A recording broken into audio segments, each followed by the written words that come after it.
जगड़ा साहब, जरा मैं आपसे शुरू करना चाहूँगा।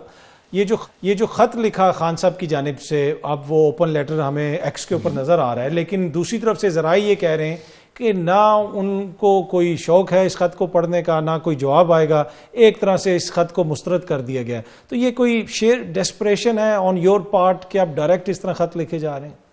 नहीं जी, शेयर डेस्परेशन के ख़त जो हैं वो ओपनली पब्लिक के सामने नहीं लिखे जाते। आई डोंट एक्सपेक्ट कि दूसरी साइड से कोई जवाब आएगा। In the end the army chief is a civil servant.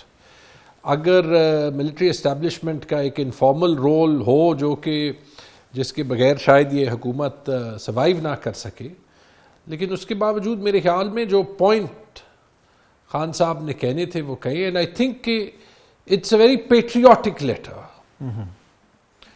एक एक्स प्राइम मिनिस्टर जो है, और उनको ये राइट होना चाहिए, बाकी तो जो prime minister house to jail and jail to prime minister house Pakistan के दो रास्ते हैं, they are well worn and well known.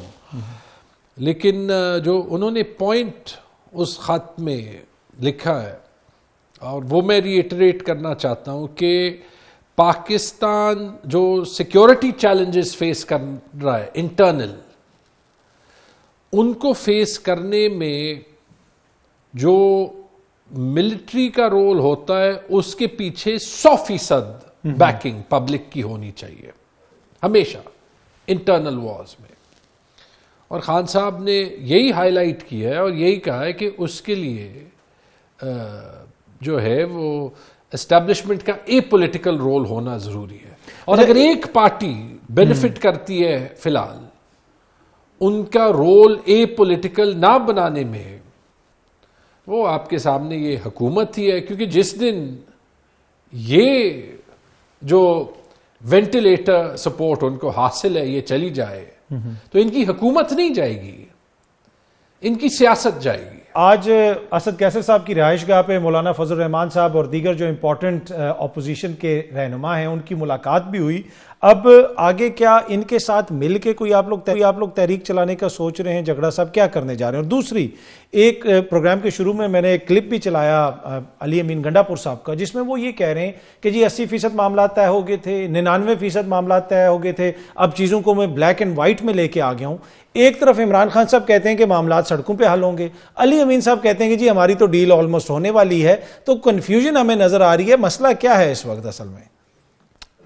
देखिए, जो पहले आपने बात की अपोजिशन पार्टीज के साथ मिलके, हम में से बहुत लोग तो इसके प्रोपोनेंट्स बहुत टाइम से रहे हैं।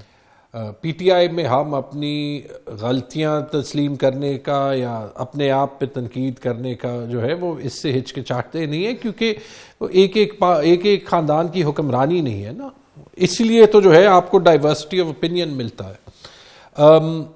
बिल्कुल जी, करना चाहिए, क्योंकि फिलहाल पाकिस्तान का पूरा कॉन्स्टिट्यूशनल ऑर्डर एट रिस्क है, पहली बात। दूसरी बात ये कि ये भाषण देना जो है वो जनरली आसान है कि जी सारे सियासतदान को अपने आप से पूछना चाहिए कि जब वो एस्टैब्लिशमेंट का साथ लेना चाहते हैं, कब नहीं लेना चाहते। गलतियां बहुत लोगों ने की है, लेकिन ये जो पाकिस्तान की जनरेशन है, मेरी ख्याल में जो मेरी जनरेशन है और फिर बिलखुसूस जो मेरे बाद वाले आने वाली जनरेशन है, जिन्होंने पूरी दुनिया को इंटरनेट पे देखा है, वो ये पाकिस्तान नहीं चाहते। उनको अपने लिए अपॉर्चुनिटी चाहिए। और ये पाकिस्तान जो है, ये रवायती पाकिस्तान, ये रेजिस्ट कर रहा है, इसीलिए ये पोलराइजेशन हो गई है एक्चुअली। और इसीलिए एक 74 साल का हीरो इमरान खान जो है वो 20 साल, 25 साल, 18 साल, 30 साल के नौजवानों की उम्मीदों की अक्कासी कर रहा है। ये जो जनरलाइजेशन करते हैं अतर साहब, ये तो ऐसे ही है कि मीडिया में लोग क्यों जो है, जो जबरी गुमशुदगी जो लोग जिनकी हो जाती है, मैं आपको कहूं कि आप क्यों इंटरव्यू करते हैं उनका? आपने तो नहीं की ना।